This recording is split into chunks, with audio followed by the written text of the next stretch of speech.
Alléluia. Amen, amen. Alors, avant d'aller plus loin et plonger dans le message d'aujourd'hui, j'aimerais dire merci à mon Père spirituel pour cette marque de confiance, pour cette considération. Daddy, je dis merci pour cette marque de confiance.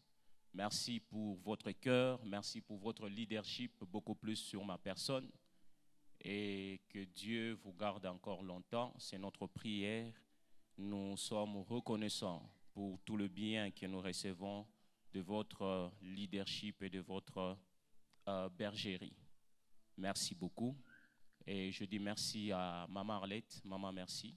Merci pour la marque de confiance. Et particulièrement, j'aimerais dire aussi merci à ma femme, je le fais rarement.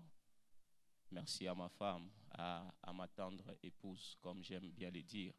Merci beaucoup pour l'accompagnement et la force que tu apportes à mon ministère. Merci beaucoup. Je dis merci pour tous les ouvriers et particulièrement les départementales. Je vous dis sincèrement merci pour l'accompagnement en tant que coordonnateur des ouvriers. Que Dieu vous bénisse abondamment. Merci à tous les ouvriers aussi. Je bénis aussi l'Assemblée. Comme tu es venu dans cette matinée, je crois que tu vas quitter en ces lieux avec une image de Dieu, du Dieu de possibilités illimitées. Amen. Est-ce qu'on peut acclamer le Seigneur pour ça?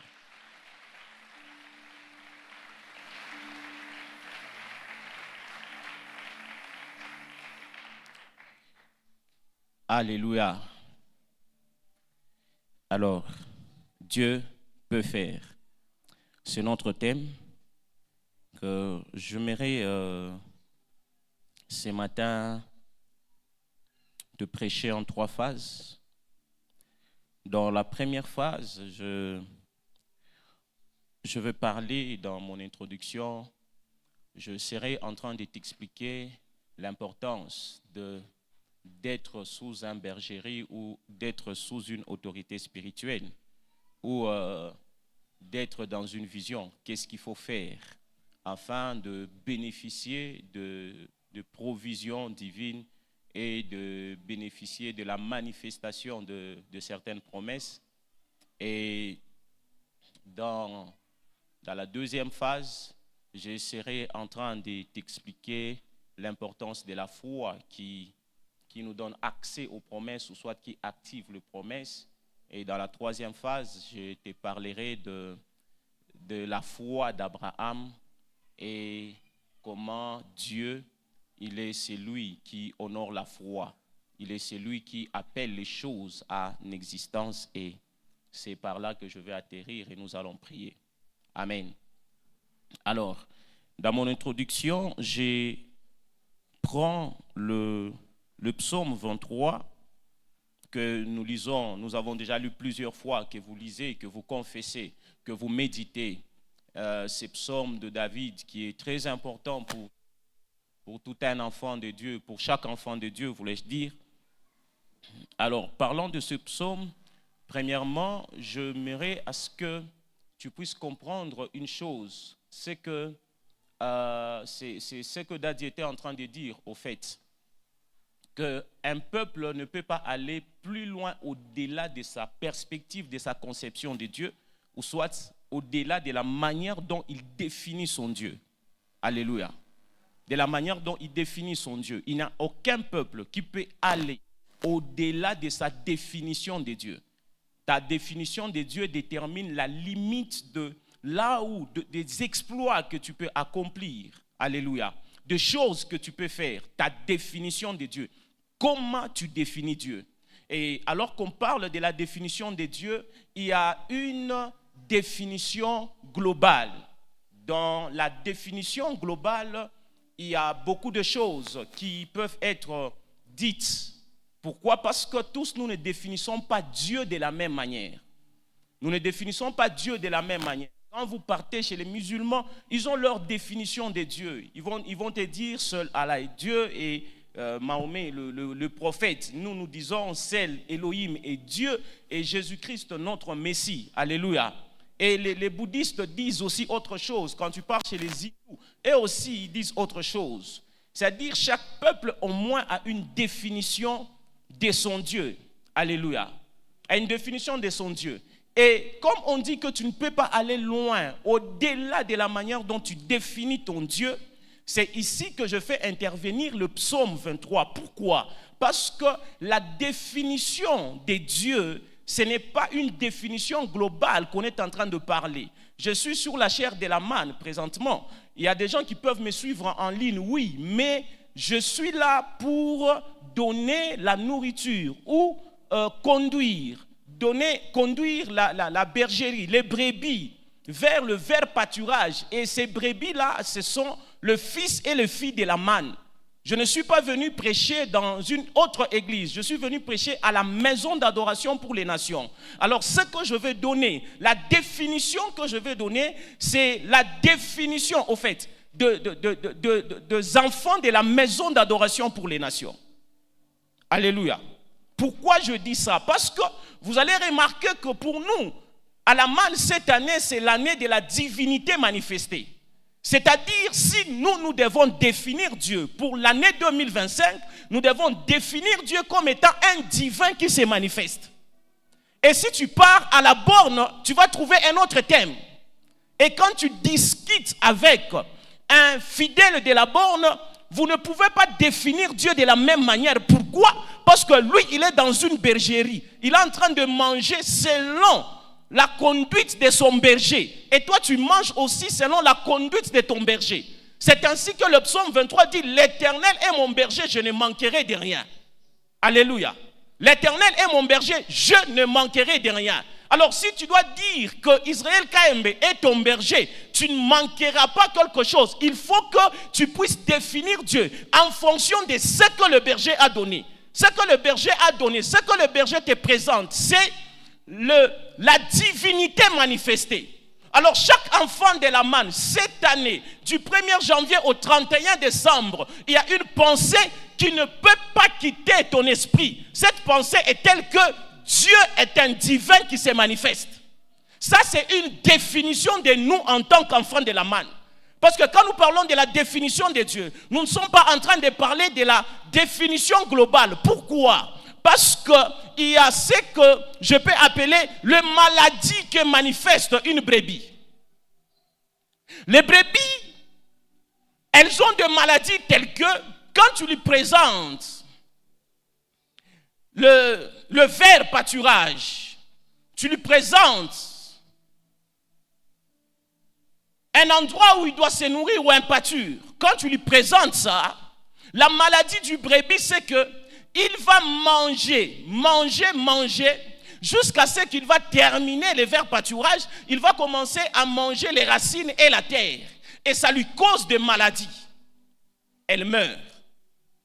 Ce sont les maladies. C'est parmi l'une des maladies que manifeste une brebis. Une autre maladie ou soit un autre problème que manifeste une brebis, c'est la brebis est le genre d'animal qui se perd facilement. C'est comme ça, une brebis ne peut qu'être sous la conduite d'un berger. Quand on laisse la brebis seule, elle va se perdre. On peut élever d'autres animaux en le laissant aller manger. Les chèvres, par exemple, ils peuvent aller manger et rentrer. Mais une brebis, quand elle part, elle se perd facilement. C'est pourquoi vous allez entendre des paroles telles que quand il perd une brebis, il part chercher la brebis. Pourquoi? Parce que la brebis, elle n'a pas la capacité de rentrer. Alors la sécurité de la brebis, c'est d'être sous une autorité, c'est d'être sous un berger. Quand la brebis, elle n'est pas sous un berger, cette brebis est en danger. Et dans le domaine de la délivrance, nous utilisons des phrases telles que c'est la brebis qui s'écarte le plus, qui est beaucoup plus en danger. Il n'y a pas des histoires telles que je suis en train de prier à la maison, tu es en train de te perdre. Parce que la brebis, elle ne mange pas d'elle-même. La brebis, il faut lui montrer là où elle doit manger. Et c'est le berger qui sait savoir que si elle a mangé ici aujourd'hui, il faut laisser cette herbe pousser et nous devons changer de direction. par elle-même, elle n'a pas la capacité de connaître que non, ici, j'ai mangé, c'est fini, et puis je peux changer de direction. Il lui faut un berger pour avoir la bonne direction. Pour avoir la bonne direction. Pourquoi je dis ça? Parce que dans l'année de la divinité manifestée, il y a ceux qui vont manifester le divin et il y a d'autres qui ne vont pas manifester le divin. Si en 2025, un fils ou une fille de la manne est en train de chercher à manifester la sagesse divine, cette personne est en train de vivre en retard en fonction du calendrier spirituel de la vision manne. La sagesse divine s'est déjà passée. Alléluia. Et c'est à ce niveau ici qu'il faut bien comprendre les choses. Il y a des moments où quand la Bible parle, il dit, c'est ici la sagesse des saints. Donc il y a des choses où quand on est en train de parler, ou quand vous êtes en train d'écouter, de suivre, il vous faut de la sagesse, de l'intelligence pour comprendre certaines choses. Et les gens peuvent venir dans une assemblée sans sagesse, sans intelligence. On parle, il y a la puissance, mais ils ne comprennent rien. Ils ne comprennent rien. Ça va faire 3 ans et demi où je m'étais décidé de ne pas commencer à circuler dans des rencontres. Il y a conférences, il y a ceci. Il y a ceci, il y a ceci. Quelle que soit la taille, le titre de la personne qui s'est déplacée, qu'elle vienne de l'extérieur du pays, que la personne vienne de Kinshasa, de Mbujimaï, j'avais refusé de me déplacer. Je dis, Seigneur, je veux manger seulement à la manne pour voir ce que le message de la manne va faire de moi. Parce que j'ai compris qu'il y a même des prédications que nous pouvons suivre sur YouTube. Ça peut nous édifier, mais ce n'est pas la nourriture qui contient les nutriments qui va permettre notre croissance spirituelle. Parce qu'il n'y a aucun parent, il n'y a aucune autorité qui peut faire le programme de croissance pour un enfant qui ne lui appartient pas. Et en ce qui concerne la provision de la nourriture que tu dois avoir, cette provision est déposée dans l'esprit de quelqu'un en qui vous reconnaissez qu'il a été appelé par Dieu. Parce que la Bible déclare que Dieu, il a appelé le 5 ministères pour le perfectionnement de ça. Le mot perfectionnement là veut dire pour l'équipement de ça en vue de l'œuvre du ministère. Et par moments on se retrouvait sous des personnes qui n'ont pas l'appel. Dieu ne peut pas aller déposer la provision de la nourriture adéquate dans l'esprit de quelqu'un qui n'a pas appelé. C'est comme ça qu'il y a des églises qui tournent et puis après un moment, l'église disparaît. On se pose la question, qu'est-ce qui est en train de se passer? Qu'est-ce qui fait à ce que cette église a disparu? Ils ont commencé une église et puis après un temps, l'église a disparu. Le problème, ce n'est pas que les gens n'ont pas été efficaces. Le problème, c'est la source déjà. Parce qu'un ministère authentique ne peut pas échouer. Parce que Dieu a donné le ministère dans la victoire. La Bible déclare qu'il est monté. Qu'est-ce qui signifie il est monté? D'abord, il est descendu dans les régions inférieures. Après avoir mené toutes les batailles dans les régions inférieures, c'est mener la bataille des batailles. C'est la bataille contre la mort. Après avoir eu la victoire sur la mort, qui est le dernier ennemi, après avoir eu la victoire, la Bible dit il est monté. C'est alors qu'il a lâché maintenant le ministère. Le ministère, c'est quelque chose qui a été lâché dans la victoire. Le ministère a été lâché dans la victoire. Quelqu'un qui a un ministère authentique, cette personne ne peut que réussir. Partout là où vous allez mettre la personne réussira. À cause de la manière dont Dieu a lâché le ministère. Malheureusement, c'est la chose que les gens prennent avec beaucoup de légèreté, beaucoup de négligence. Quand on dit qu'il est ministre de Dieu, quand on dit qu'il est appelé à servir Dieu, dans cette première catégorie de ministres de Dieu, bien sûr nous tous nous sommes ministres, mais dans cette première catégorie de 5 dons au ministère, Dieu a lâché ça dans la victoire. Et c'est lorsque ces bergers-là, que Dieu vous a donné, la personne qui a reçu, en connexion avec Dieu, il peut recevoir quelque chose pour une catégorie de bergers. C'est comme ça que Jésus dira, je connais mes brebis et mes brebis me connaissent. Quand je vais crier, elles entendront ma voix. Elles entendront ma voix. Alléluia. Et quand tu es sous une bergerie, tu dois comprendre quelle est la nourriture de cette période-là. Alléluia. Quelle est la nourriture de cette période? Et par rapport à la nourriture de cette période de 12 mois, c'est la divinité manifestée. Mais pendant la divinité manifestée, ce que nous sommes en train d'exploiter, les verts pâturages de cette période, c'est Dieu peut faire. Si tu veux croître, quel que soit le domaine de la vie, dans tout ce que tu es en train de chercher à croître, à manifester de nouvelles choses, la nourriture pour toi, la pensée, c'est Dieu peut faire parce que tu es une brebis de la maison d'adoration pour les nations.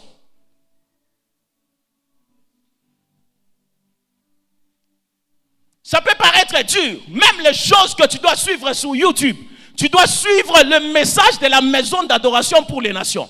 Parce que dans le monde spirituel, nous sommes de famille et la Bible, le règne de l'esprit, reconnaît que toi, tu es de la famille Man. La grande famille, c'est le corps du Christ à Lubumbashi, mais particulièrement toi, tu es de la famille Man. Et il y a même des êtres qui sont envoyés. Quand les hommes sont envoyés, ils ne sont pas envoyés de manière au hasard. Ils ne sont pas envoyés d'une manière non spécifique. Ils sont envoyés d'une manière spécifique en fonction des objectifs que Dieu est en train de poursuivre avec la manne. Alors il faut bien se positionner pour manifester les choses que nous sommes en train de prêcher, que l'Église est en train de prêcher pendant ces temps. Chaque personne qui passera en ces lieux, que ce soit le matin, que ce soit le dimanche, que ce soit le vendredi, quand la personne est en train de prier, Dieu lui dépose l'énergie, la provision spirituelle en fonction de ce qui s'est dit, comme étant dans une bergerie. Et la plupart du temps, beaucoup de gens, pourquoi ils ne manifestent pas certaines choses? C'est parce que quelqu'un peut être dans une bergerie, on donne une instruction, mais la personne n'exécute pas l'instruction. Il ne suffit pas de voir qu'une personne est ponctuelle. Tu peux faire semblant, tu peux être si intelligent pour nous montrer que tu es engagé par rapport à la vision. Ça, ce n'est pas un problème. Mais le monde spirituel qui connaît la réalité des choses, quand on donne une instruction et que tu pars exécuter cette instruction-là, c'est la provision, c'est la nourriture pour ta bonne santé en tant que brebis de la manne. Et il y a beaucoup de gens, quand ils désobéissent aux instructions, ils n'exécutent pas des instructions. C'est comme ça que ce gens-là, étant chrétien, il dira j'ai beaucoup prié, mais il n'a pas de fruits. Il n'a pas de fruits. Il n'a pas de fruits. Et la Bible déclare, l'Éternel est mon berger, je ne manquerai de rien. Il me fait reposer dans le vert pâturage, c'est ce que je viens de dire. Il me conduit, il me dirige vers des eaux paisibles. L'une des choses qui montre que tu es sous une bonne couverture, c'est la paix. Et la bonne direction. La paix et la bonne direction. Tu peux manquer beaucoup de choses, mais quand tu es en paix et que tu sens que tu es dans la bonne direction, ça te suffit, c'est-à-dire tu es sous une bonne bergerie. Tu es sous une bonne bergerie. Frère, un homme peut être loin. Il quitte les États-Unis, il vient au Congo. Tu fais le tout pour qu'il puisse t'imposer le main. Il t'impose le main, mais tu ne reçois rien. Vous savez, il y a des gens qui sont dans le succès. Par moments, nous le suivons, pensant qu'il va nous communiquer quelque chose. Mais quand il t'impose le main là, Dieu est en train de regarder dans son esprit la provision qu'il y a. Si Dieu lui a déjà donné une église de 3000 personnes, il lui dit, si tu lui donnes celui-ci, une de tes brebis va mourir de faim. Je me rappelle de moments où on cherchait certaines choses. On cherchait. On est allé voir des gens qui prophétisaient. Nous sommes allés voir des gens qui marchaient dans la puissance. J'ai voulu entendre un seul mot. Qu'un prophète, qu'un apôtre puisse me dire, les secrets, c'est ça. Je te donne le secret. Et quand tu sortiras ici, tu vas devenir comme moi. On a même posé des questions express. Vieux, c'est quoi le secret? Un de nos vieux a dit, le temps viendra, tout à ses manques à tout. Et ce temps-là n'est pas encore arrivé. Ça fait même 12 ans en arrière. Et j'ai compris, en lisant ma Bible, j'ai compris que le secret, c'est ce que les apôtres avaient dit. Nous allons nous consacrer à la parole et à la prière. Ne courez pas. Il y a un secret de secret. Quand on te prêche la parole, c'est le secret des secrets. Quand on t'amène à prier, c'est le secret des secrets. Il n'y a pas un autre secret. Ce que les gens appellent secret, ce sont des découvertes spirituelles, par moments qui ne sont même pas permises à communiquer avec les autres.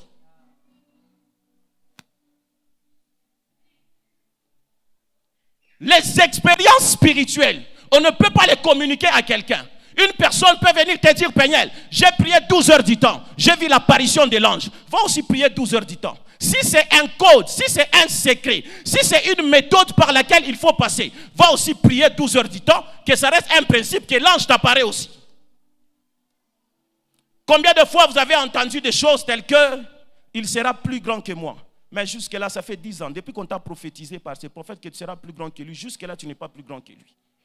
Le problème, c'est que nous n'avons pas eu la sagesse de comprendre les choses. Que nous sommes des brebis sous une bergerie et il y a une provision spécifique pour nous. C'est un programme divin.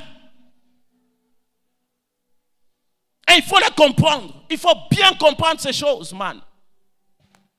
Il faut bien comprendre ces choses. Et c'est lorsque tu arrives à saisir ces choses que tu as la définition maintenant de ton Dieu.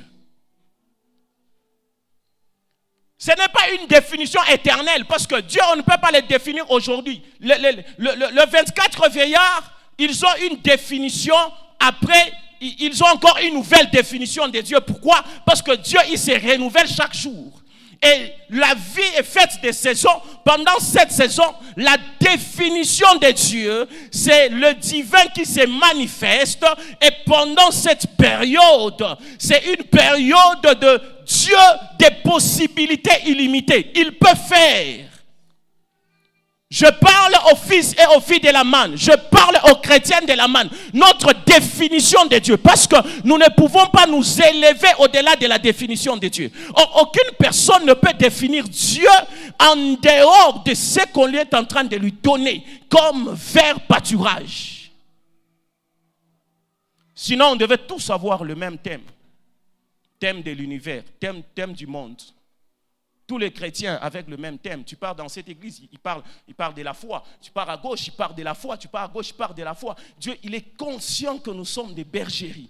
Il est conscient que non, dans cette saison, il nous faut manifester de possibilités illimitées de Dieu. Il faut que les possibilités illimitées de Dieu se manifestent, voulais-je dire. Je voulais dire, notre définition de Dieu, c'est que Dieu, il peut faire. C'est notre définition de Dieu. C'est quoi ces domaines où tu es en train de te poser des questions? Dieu, il peut faire. C'est la définition que tu as. C'est la définition que tu as.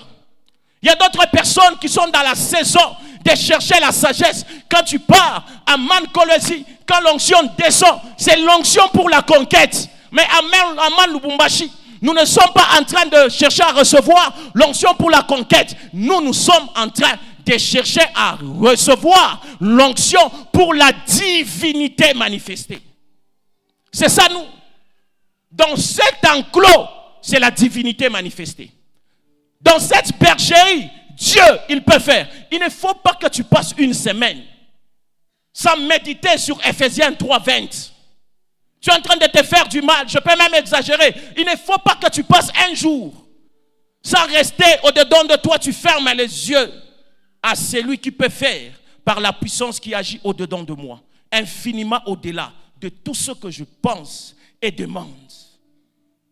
Quand je me réveille le matin, je suis en train de chercher à stabiliser mon entreprise. Quand je me réveille le matin, je suis en train de chercher à stabiliser mon mariage. Je suis en train de chercher à stabiliser mes fiançailles. Je suis en train de chercher à stabiliser telle ou telle autre chose. Et quand je m'arrête, je dis à celui qui peut faire par la puissance qui agit au-dedans de moi, infiniment au-delà de tout ce que je demande et pense. C'est ça la définition de Dieu. C'est ça la définition de Dieu. Cette année, il faut que quelque chose de divin puisse quitter les règnes invisibles vers les règnes visibles dans ta vie. Cette année, il faut que quand tu t'arrêtes, tu te dis, Dieu, il peut faire et il a fait. Il faut que tu t'arrêtes pour te dire, Dieu a fait ce que vous voyez. Dieu, il a fait. C'est quoi la chose qui est dans ton cœur? Même quand je suis en train de parler, fils et filles de la manne, pour nous maintenant, là, Dieu, il peut faire. C'est ça la provision. Je ne peux pas puiser dans autre chose. Pourquoi? Parce que je suis de cette bergerie.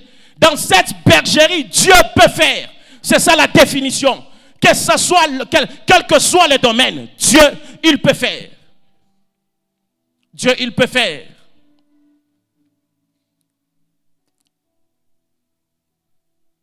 Et la deuxième des choses, ou la deuxième partie, je parlais de la foi qui t'amène à vivre efficacement les promesses de Dieu.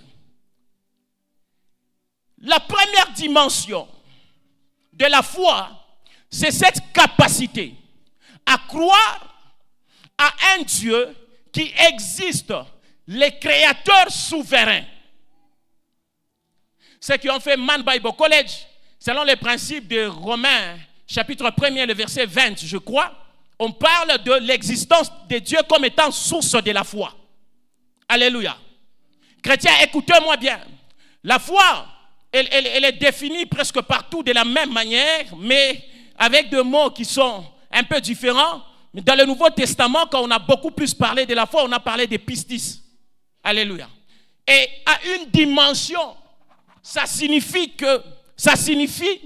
la foi à un Dieu qui existe, créateur souverain.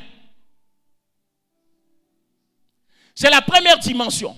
Et la deuxième dimension, c'est la foi en Jésus en tant que Messie. Alléluia. La foi en Jésus en tant que Messie, le sauveur du monde.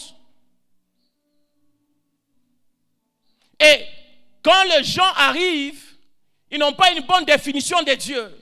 Ils prennent tout dans la globalité. Premièrement, je sais qu'il y a un Dieu qui existe, créateur, qui est souverain. Et deuxièmement, je crois à un Messie. C'est quelqu'un qui est venu. Quand on parle de Messie, on parle du oint. Tu dois accepter que Jésus, il est devenu un homme et il a porté tes péchés. Et c'est lui qui est la voie vers le Père. Il faut qu'au-dedans de toi, que tu aies cette foi de Jésus-Christ en tant que Messie. Il est devenu un homme. Il est mort à la croix. Il faut que dans ces colis-là de ta foi, qu'il y ait au moins ces éléments que Jésus est le Messie. C'est cette dimension de foi. Parce que dans l'existence des choses, je vais y arriver dans la troisième partie.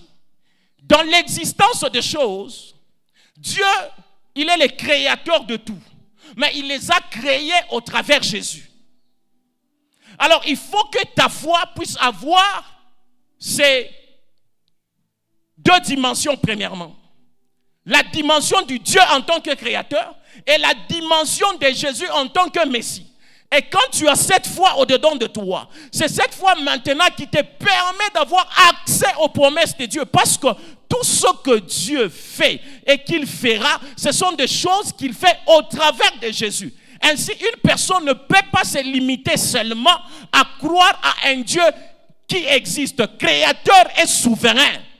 Elle sera limitée parce qu'il n'y a pas de chemin pour aller vers ce Dieu-là. Et pour que tu puisses maintenant aller vers ce Dieu créateur, il faut que tu sois en contact, que tu puisses croire à celui par qui Dieu a créé toutes choses. Et celui-là, c'est Jésus. Ta foi doit avoir cette dimension. Et la troisième dimension, c'est ça même, la dimension de pistis ou fidélité. Dans cette troisième dimension, il faut que tu puisses avoir la foi de croire en une relation avec Dieu et aux choses spirituelles ou aux choses divines. Et cette troisième dimension est une dimension qui se développe du jour au jour. Parce qu'elle est classée au niveau des fruits de l'esprit. Elle n'est pas classée au niveau de dons. Alléluia. Elle n'est pas classée au niveau de dons. Elle est classée au niveau de fruits. Et quand cette foi se manifeste au-dedans de toi, cette foi-là commence à te faire comprendre qu'il existe un monde invisible auquel tu appartiens. Et dans ce monde-là, il y a des choses qui t'appartiennent. Ce sont des promesses que Dieu t'a faites. Ces choses-là existent. Il y a des gens qui ne travaillent pas à avoir cette dimension, ce développement-là de la foi, pistis. Il se fait qu'il peut être là. On lui dit des choses, mais il n'a pas la foi pour croire que ces choses-là existent. Il n'a pas cette troisième dimension de foi. Cette troisième dimension de foi, il ne te fait pas croire seulement qu'il y a un Jésus qui est venu. Qu'il y a un Jésus qui est venu, bien sûr, mais dans ce Jésus-là, il y a des choses qui existent. Alléluia. La plus grosse erreur d'un enfant de Dieu, c'est de croire que la vie se limite seulement à ce qu'il voit. La vie ne se limite pas seulement à ce que nous voyons. Parce que notre Dieu, premièrement, il est invisible. Notre Sauveur, il est invisible. Il nous a donné son esprit invisible. Il nous a donné, les anges sont là. La Bible déclare des esprits en mouvement au service de ceux qui vont hériter le royaume. Ils sont là, ils sont invisibles. Alors tu te feras beaucoup de mal si tu crois seulement qu'il y a seulement assurance sur cette chair. Tu te fais beaucoup de mal. Tu te feras beaucoup de mal si tu es en train de me regarder et qu'il y a quelque chose qui ne va pas dans ton corps, tu es en train de penser que c'est moi qui va te toucher, tu te feras beaucoup de mal. Parce qu'au moment où je suis en train de parler, en même temps, il y a les gens qui doivent attester ces témoignages. Vous savez ce que j'aime avec le monde spirituel? Plus vous parlez beaucoup de quelque chose, le maître de la chose, il doit venir. C'est comme ça que les disciples sur le chemin d'Emmaüs, ils étaient en train de parler de Jésus. Tellement que cette conversation, la Bible déclare qu'ils étaient en train de faire des kilomètres et des kilomètres. Tellement qu'ils ont fait beaucoup de kilomètres en train de parler de Jésus. Dans le monde spirituel, il n'y a pas une autre personne qui pouvait se présenter si ce n'est que Jésus. Alors que ce n'était même pas parmi les 11 qui étaient restés, ces deux personnes-là. Jésus pouvait, normalement, il pouvait faire le tout pour apparaître premièrement à Pierre. Comme ça, quand Pierre dira qu'il est ressuscité, on va lui faire confiance. Mais il regarde les gens qui sont restés avec son amour dans les cœurs, comme de Marie, là, il peut rester à la tombe en train de poser la question au jardinier, où est-ce que tu l'as mis? C'est lui qui est en train de chercher où est-ce que tu l'as mis, c'est un corps sans vie, l'amour jusqu'au point où donne-moi même le corps sans vie, je vais rester avec. C'est comme ça à un certain moment, Marie pense qu'il voit les jardiniers alors qu'il était en train de voir le Seigneur lui-même à cause de ce qu'il portait. Ces deux personnes tellement qu'il parlait, elle parlait de Jésus, Alors, la Bible déclare, il est apparu au milieu d'eux. Et il a commencé à leur parler. Pourquoi? Parce qu'il parlait de qui? Il parlait de Jésus. Alors, si tu es en train de parler de choses, des choses-là sont des choses dans lesquelles tu crois, des choses qui ne sont pas physiques, ces choses-là, tu n'as pas laissé ça à la maison. Ces choses-là, ton père n'a pas, ce n'est pas ton père qui a laissé ça dans la chambre. Non, ce n'est pas une maison que ton père t'a dit que non, c'est ton héritage. Quand tu es venu ici et disant, Dieu peut faire, non, ce n'est pas la maison que ton père a construite. Non, ce n'est pas de ça que je suis en train de parler. Je ne suis pas en train de parler de ton oncle qui t'a promis le travail. Non, je ne suis pas en train de parler de ça parce que moi, premièrement, je ne connais pas ton oncle. Peut-être je ne connais même pas ton père, je ne le connais pas, je ne connais même pas ta maman. Peut-être il y a même ton frère qui est à l'étranger, qui t'a déjà dit des choses qu'il va faire, mais je ne le connais pas. Mais je suis en train de te dire, à cause de ma foi, qui me dit, il y a un Dieu qui t'aime. Il est mort pour toi. Et puis il est ressuscité. Et la Bible déclare qu'il a fait de dons. La Bible déclare qu'il t'a fait de promesses. Il y en a beaucoup dans les Écritures. C'est de celui-là que je suis en train de parler. Je suis en train de parler en fonction d'un dépôt qui n'est pas au centre-ville. Je suis en train de parler en fonction d'un dépôt qui n'est pas à Machipicha, d'un dépôt qui n'est pas à la Roachi. Je suis en train de parler d'un dépôt qui n'est pas aux États-Unis. Je suis en train de parler d'un dépôt qui n'est pas en Chine. Je suis en train de parler d'un dépôt qui n'est pas en France. Je suis en train de parler d'un dépôt qui n'est pas physique mais qui existe. Je sais que ce dépôt est là. C'est de là que viennent des choses. C'est comme ça que la Bible déclare que toute grâce excellente et tout don parfait vient de qui? Vient d'en haut. C'est de là que je suis en train de parler. Ce que Dieu fera, ça sera excellent. Ce que Dieu fera, ça sera parfait parce que ça ne viendra pas d'une avenue terrestre quelconque. Ça viendra d'une avenue spirituelle. D'en haut, j'aimerais dire à quelqu'un, Dieu, il peut faire. Dieu, il peut faire. Il peut faire. Dans cette troisième dimension, frère, il existe des choses dans cette troisième dimension. Quand ta foi est nourrie et qu'elle arrive à cette troisième dimension, frère, je vous dis ouvertement, il existe des choses. Ça existe ces choses. Ça existe ces choses. Ces choses sont réelles et vraies. Elles existent. Elles existent.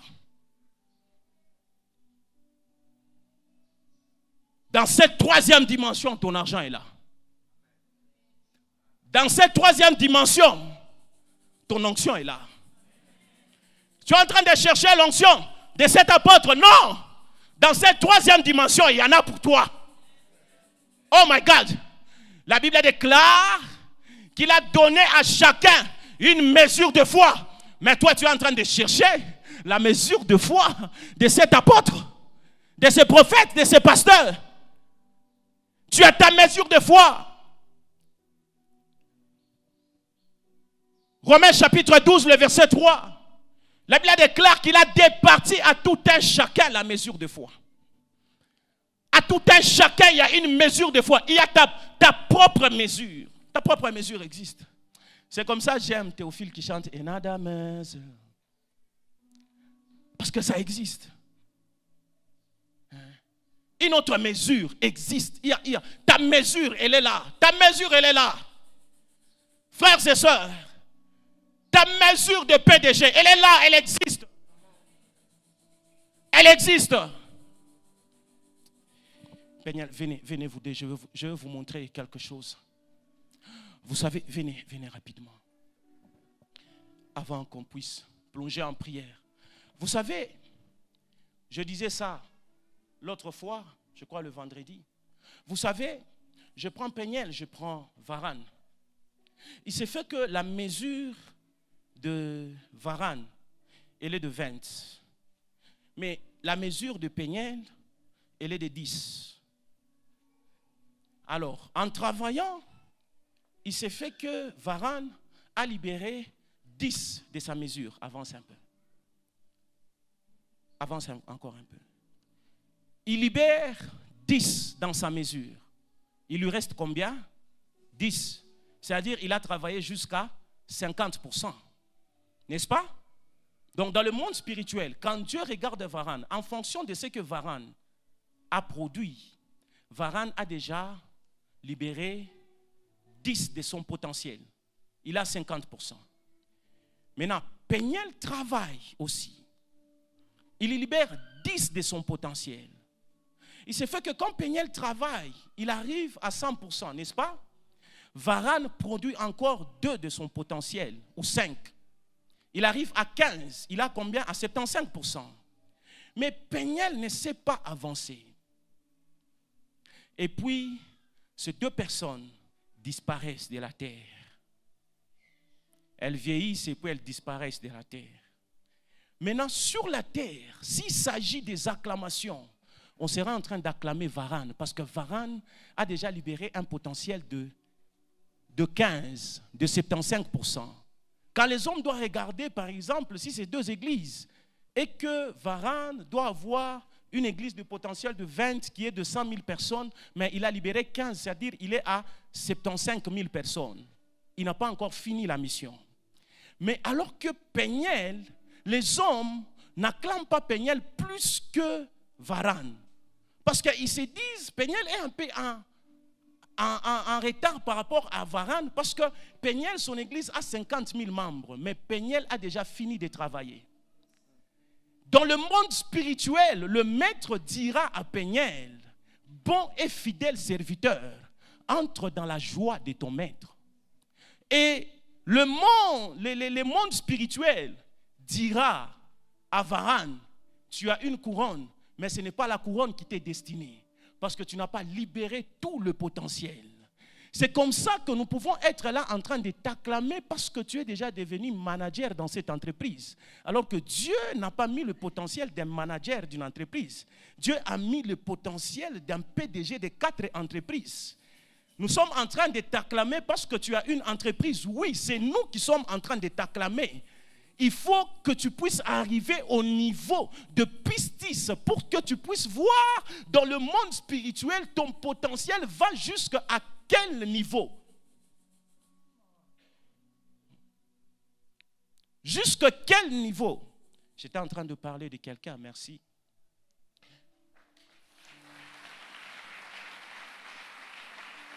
J'étais en train de parler avec quelqu'un hier. Cette personne, elle me disait,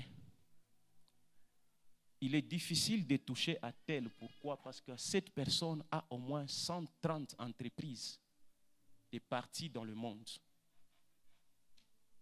Frère, 130 structures. Et quand on me citait des entreprises, ce ne sont pas des entreprises de 100 000 $, non. Ce sont des entreprises de millions et de millions de dollars.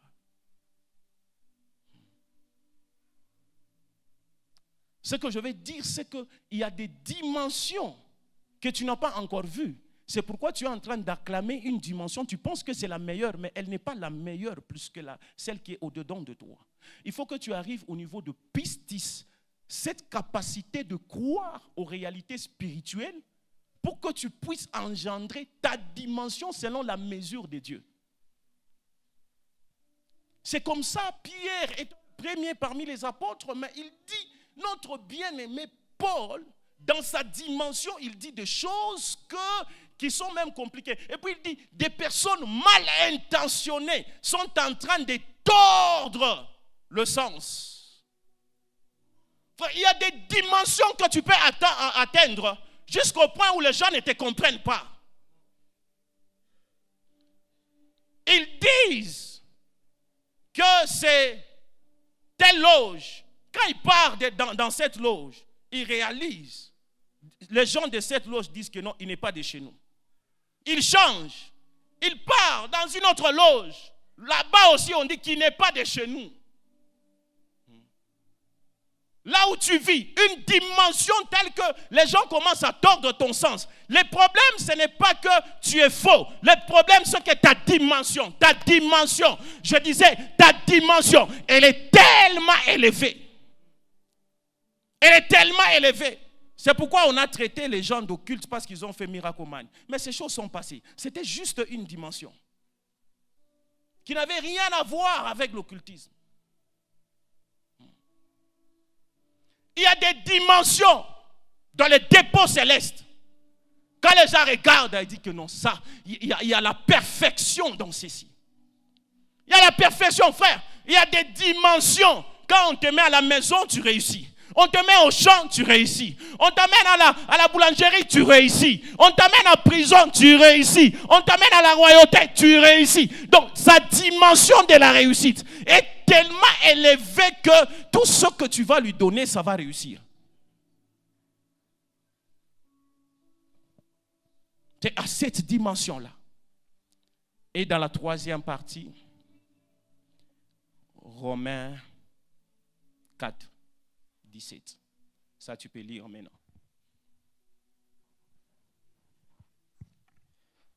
Romains chapitre 4, verset 17.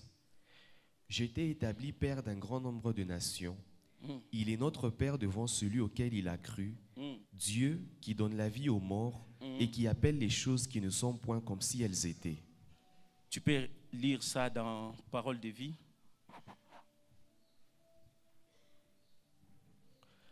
Parole de vie. Oui, les livres saints le disent. Je fais de toi le père de beaucoup de peuples. Abraham est notre Père devant Dieu en qui il a cru. C'est le Dieu qui donne la vie aux morts et qui appelle à exister ce qui n'existe pas encore. Répète ça encore. Oui, les livres saints le disent. J'ai fait de toi le père de beaucoup de peuples. Abraham est notre Père devant Dieu en qui il a cru. C'est le Dieu qui donne la vie aux morts et qui appelle à exister ce qui n'existe pas encore. Apocalypse 4, verset 11.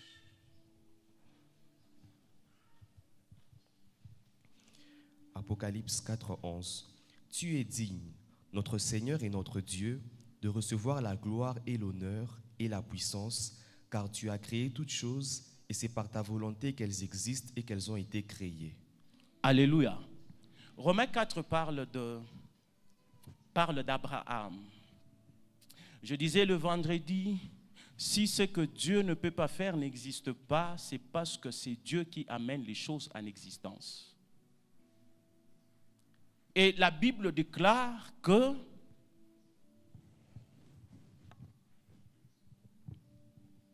Abraham a cru à un Dieu qui donne la vie aux morts. La capacité à donner la vie aux morts naît de la capacité à amener les choses en existence. Si quelqu'un n'a pas la capacité d'amener les choses en existence, il ne peut pas donner la vie à un mort. C'est comme ça que vous allez voir. Il y a des gens qui peuvent même réunir les gens dans un stade. On dit il va faire bouger un mort, mais il ne va pas les ressusciter. Vous comprenez ça? Il peut dire que non, c'est le plus grand magicien et tout. Il va le faire bouger. Mais il peut le faire bouger. Les gens peuvent acclamer. Mais le faire bouger ne veut pas dire donner la vie. Pourquoi? Parce qu'il peut se servir juste d'un démon qui va entrer dans ce corps et bouger ce corps. C'est comme ça, on ne peut pas le laisser seul. Donnez-lui aussi la nourriture qu'il mange. Qu'il les bouge, qu'on lui donne la nourriture qu'il mange. Que la nourriture entre dans son ventre et que son estomac travaille. Il ne peut pas faire ça. C'est comme ça que la résurrection, la vie est réservée à Dieu qui amène les choses en existence. Là où il y a la mort, celui qui doit amener la vie doit avoir la capacité d'amener les choses en existence. C'est comme ça dans la deuxième dimension quand je parlais de la foi en Jésus en tant que Messie. Pourquoi? Parce que Apocalypse 4, 11 dit toutes choses ont été créées par lui. Et c'est par sa volonté qu'elles ont été créées et qu'elles existent. Elles existent par la volonté de Jésus. Alors toi, tu crois en celui qui a la volonté de faire exister les choses. C'est en celui-là en qui tu as cru. Alléluia. Et pour qu'on entre en prière, dans la foi d'Abraham, la Bible dit à celui qui donne la vie aux morts.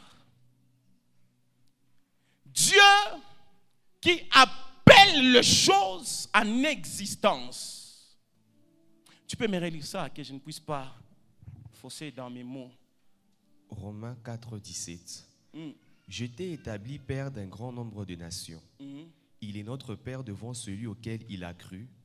Dieu, qui donne la vie aux morts et qui appelle les choses qui ne sont point comme si elles étaient. Qui appelle les choses qui n'existent pas comme si elles existaient. Alléluia.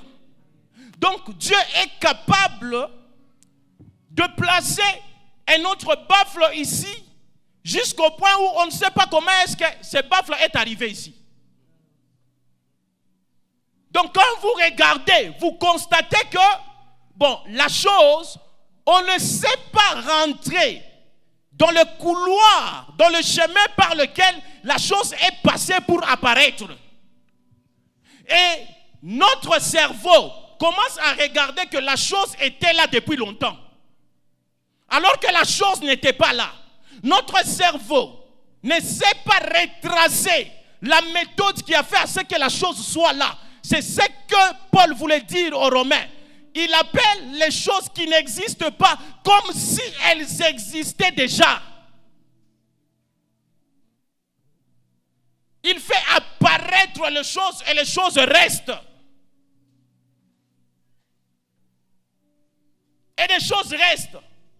C'est comme ça. Quand j'épingle des choses telles que Miracle Man, c'est-à-dire les comptes a augmenté, tu commences à chercher qui a augmenté mon compte. On ne trouve pas, mais l'argent est là.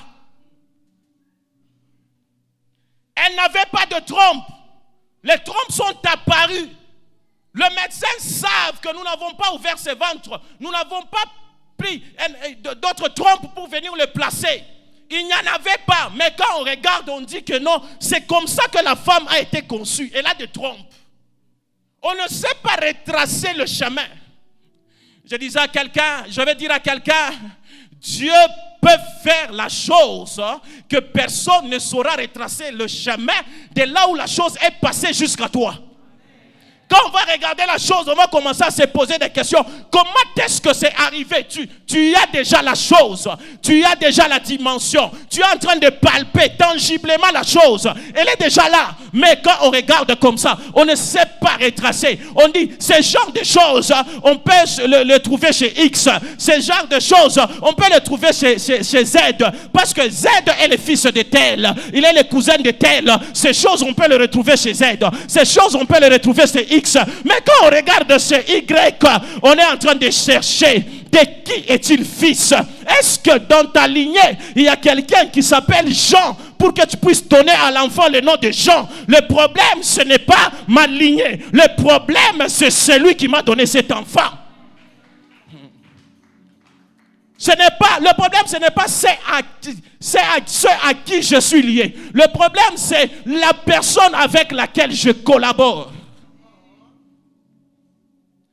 Il y a des choses que tu ne vas pas chercher. Mais ça viendra. Ça viendra parce que Dieu, il peut faire. Les choses qui n'existent pas. Les choses qui n'étaient pas là. Mais quand tu regardes, tu te dis, il n'y a pas moyen. C'est venu comment? Quel est le protocole qui a amené ça? Tu ne sais pas définir. Mais au moins, j'ai la chose. Au moins, j'ai la chose. Enfin, vous savez, il y a des moments, quand tu trouves l'argent dans ta poche, tu commences à te rappeler comment est-ce que tu as oublié cet argent dans ta poche, n'est-ce pas? Ça, ce n'est pas le miracle. Quand tu commences à chercher à se rappeler comment tu as oublié cet argent, et puis tu te dis, c'est parce que j'avais fait telle affaire, j'avais fait ça, tel m'a donné ça, tel m'a donné ça, alors ça j'ai perdu de vue parce que tu en avais, tu avais beaucoup d'argent, si je peux le dire comme ça. Mais il y a aussi des moments, quand tu regardes, tu essaies un peu de retracer. Toi-même, tu sais que ces montants, je ne peux pas l'oublier. Hein, ça, je ne peux pas oublier ça. Je ne peux pas oublier ça. Ça, je ne pouvais que me rappeler. Mais comment est-ce que je sais? Dieu qui appelle les choses en existence. Je termine avec ceci. La Bible dit, il a cru à celui qui appelle. Les Grecs nous prêtent le bon mot. Les Grecs parlent de la convocation. Abraham a cru à celui qui convoque les choses. Il y a une différence entre la convocation et l'invitation. Quand on te donne une invitation, tu peux ou ne pas partir. Tu peux ou ne pas être disponible. Mais quand on te donne une convocation, tu es obligé de partir. Parce que si tu ne pars pas répondre à la convocation, on viendra te chercher. Ainsi, Abraham a cru à celui qui convoque les choses. C'est à ce niveau-là que tu as cherché. Que Dieu puisse faire les choses. Tu n'es pas en train de donner l'invitation. L'invitation, on peut jouer avec nos émotions. Mais la convocation, on ne peut pas jouer avec nos émotions. Quand quelqu'un résiste à une convocation, il faut que l'organe qui a l'habilité de le faire chercher, ils vont ajouter la force. C'est comme ça on peut envoyer un huissier avec un papier. Tu t'entêtes que tu ne peux pas partir.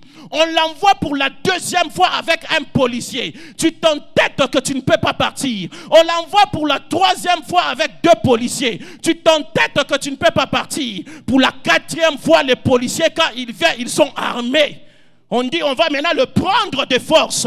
Parce que quand quelqu'un résiste tellement à la convocation, la seule chose qui peut faire à ce que tu ne puisses pas répondre à la convocation, soit c'est la fuite, soit c'est la mort. Or, David dit, où fuirai-je loin de ta face? Même dans les ténèbres, je serai là. Même à gauche, je pars à l'Orient, tu es là. Alors Abraham, il a cru à celui qui convoque les choses. Et je crois qu'il y a des moments où tu es en train de demander des promesses. C'est là que Daniel est en train de prier pour la promesse. Il dit, Seigneur, les années sont déjà finies. C'est déjà 70 ans. Mais il se fait que nous ne vivons pas la promesse. Quand Daniel prie, Dieu envoie d'abord le premier huissier. Quand le premier huissier est en train de venir, il se fait qu'on arrête. Daniel continue à convoquer. C'est une convocation de choses. Il croit à celui qui convoque les choses. Et toi, quand tu pries maintenant à cette dimension, tu ne vas pas fonctionner avec la foi de la 3e dimension. Parce que la foi de la 3e dimension, c'est la foi qui te permet de croire aux choses. Cette foi-là, elle ne te permet pas de manifester les choses. Mais il y a la foi de la 4e dimension. La foi de la 4e dimension, c'est la foi don. Et cette foi don, elle n'est pas produite par la croissance, mais elle est donnée par Dieu. Ce n'est pas une dimension qui naît avec la croissance, mais c'est une dimension qui vient. C'est une dimension que Dieu lui-même donne. Quand quelqu'un a tellement convoqué, il a tellement prié. Vous voulez comprendre comment est-ce que la personne se retrouvait à ce niveau-là? C'est parce qu'à ce niveau-là, on agit avec la foi de Dieu. Or, c'est la foi de Dieu qui fait déplacer les montagnes. C'est la foi de Dieu qui fait à ce que les figuiers puissent sécher. C'est la foi de Dieu. On a traversé les 3 dimensions. À ce moment-là, on n'est pas en train de marcher avec notre vie de prière. À ce moment-là, on n'est pas en train de marcher avec notre connaissance de la parole. À ce moment-là, on est en train de marcher avec la dimension divine. C'est la foi de Dieu. C'est comme ça que Jésus dit, ayez foi en Dieu. Les Écritures interprètent cela, ayez la foi de Dieu. C'est la 4e dimension. Et à cette 4e dimension, ce ne sont pas de simples convocations. À cette 4e dimension, quand tu es en train de persister, il se fait que Michael doit être libéré. On doit poser la question, qui est en train de nous déranger? Depuis qu'il était en train de convoquer, on a convoqué cette guérison pour la première fois, elle n'est pas venue. On a convoqué ce miracle pour la 2e fois, il n'est pas venu. On a convoqué cette richesse pour la 3e fois, elle n'est pas venue. Maintenant pour la 4e fois, il faut que la convocation soit accompagnée des huissiers. C'est à ce niveau-là dans ta prière. Tu étais en train de prier, tu es dans ta chambre, mais tu te vois devant ce bureau-là et quelqu'un ouvre la porte pour toi. C'est celui qui est en train d'accompagner ta lettre de convocation. Je suis en train de dire à quelqu'un, ce matin, il y a des gens qui vont accompagner ta lettre de convocation. Je vais bien le dire, il y a des êtres qui vont accompagner ta prière aujourd'hui. Aujourd'hui, tu ne seras pas seul. Parce que quand tu vas monter, il y a des moments où, comment il s'appelle? Zacharie, il est monté pour la première fois. Ce n'était pas le tour de sa classe, mais il n'a pas arrêté de monter. Il est monté encore pour la deuxième fois. Ce n'était pas le tour de sa classe. J'aimerais dire à quelqu'un, peut-être ce n'était pas ton tour, mais n'arrête pas de convoquer. Continue à convoquer. Il est monté encore pour la 4e fois. Ce n'était pas de son tour. Et pour une fois, la Bible déclare, c'était le tour de sa classe. Pas seulement que c'était le tour de sa classe, mais le sort aussi est tombé sur lui. Comme le sort est tombé sur lui, il est entré. La Bible déclare, Zacharie, tes prières ont été exaucées. Quelles étaient les prières de Zacharie? Il était déjà vieux. Élisabeth était déjà vieille. C'est-à-dire depuis la jeunesse, Zacharie était en train de prier pour avoir un enfant. Jusqu'au point où ta convocation est entrée dans le milieu du maître. Et quand la convocation est entrée dans le milieu du maître, il fallait qu'on puisse déplacer un huissier. Vous savez, les huissiers par moment, ils ont un comportement en fonction de la personne qui l'a envoyé. C'est comme ça que Gabriel dit, je suis Gabriel, je me tiens devant la face de l'Éternel. Je te dis des choses, genre qui ça, Zacharie, tu es en train de nier. Désormais, tu seras muet. Il y a des réalisations que Dieu amènera dans ta vie parce que tu as beaucoup douté de Dieu. Maintenant que tu l'as rencontré, tu ne sauras pas parler. Tu ne sauras pas parler. Tu vas rester muet pendant un moment à cause du poids de la gloire. Quand tu veux parler, tu veux expliquer. Ta famille ne trouve pas le mot. Tes amis ne trouvent pas le mot. Tu dois seulement te taire. Parce que Zacharie a cet âge ici. On n'a pas le désir pour donner un enfant à une femme. Élisabeth à cet âge-là, on ne peut pas concevoir Jean. Mais on l'a conçu. Pourquoi? Parce que les autres tours, il est en train de convoquer. Il est en train de placer, d'envoyer sa lettre. Il a envoyé sa lettre. Mais cette fois-ci, ce n'était pas seulement la lettre, mais c'était aussi Gabriel. Je suis venu pour t'annoncer des choses qui vont certainement arriver. Mais ce que j'aime avec Dieu, il n'y a pas seulement la convocation, mais il y a aussi des promesses qui marchent selon le temps. Dans les promesses qui marchent selon le temps, quand Luc, aux Actes des Apôtres, est en train de parler de promesses. Il dit parce que Dieu avait fait à Abraham la promesse, il s'est fait que Dieu a suscité Jésus. Il y a des moments où à cause de la promesse, il y a des choses que Dieu doit susciter. Il y a des hommes que Dieu doit susciter. À cause de la promesse, man, Dieu va susciter des hommes. À cause de la promesse d'être cette grande église, Dieu, il va susciter des hommes. Je dis à quelqu'un, ne vous en faites pas. Ne regardez pas les conditions présentes. Dieu va susciter des promesses. À cause de la promesse prophétique sur la RDC, Dieu va susciter des hommes. Il va susciter des hommes. J'aimerais dire à quelqu'un, quelle que soit ta condition, Dieu va susciter quelque chose. Quelle que soit ta condition, cette fois-ci tu es venu entrer et en sortant de ce lieu, tu vas sentir qu'il y a quelque chose qui est en train de peser sur toi. Il y a quelque chose qui est en train de peser sur toi. Elle peut s'appeler l'onction qui brise les jougs.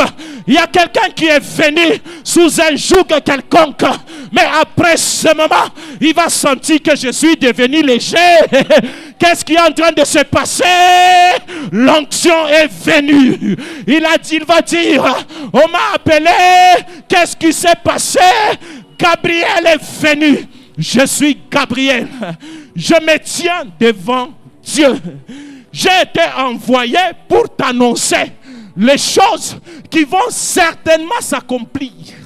Parce qu'il faut que la prophétie qu'Ésaïe avait donnée puisse s'accomplir dans cette lignée de sacrificateurs.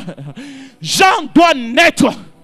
Frère, les médecins disent, tout médecin a l'obligation de produire, mais il n'a pas le mot sur la guérison. Il n'a pas le mot à dire sur les résultats. Mais notre Dieu, il a un mot sur le produit. Il a aussi un mot sur les résultats. Quelqu'un peut prier avec moi ce matin? Est-ce que quelqu'un peut prier ce matin? La convocation. Dieu qui convoque les choses. Ne prie pas comme si tu es en train d'inviter. Prie comme quelqu'un qui est en train de convoquer ce matin. Nakopo. Ligados kalamande lebeko palabashata. Kalemende lebosita lamande leboshanda nabakaya.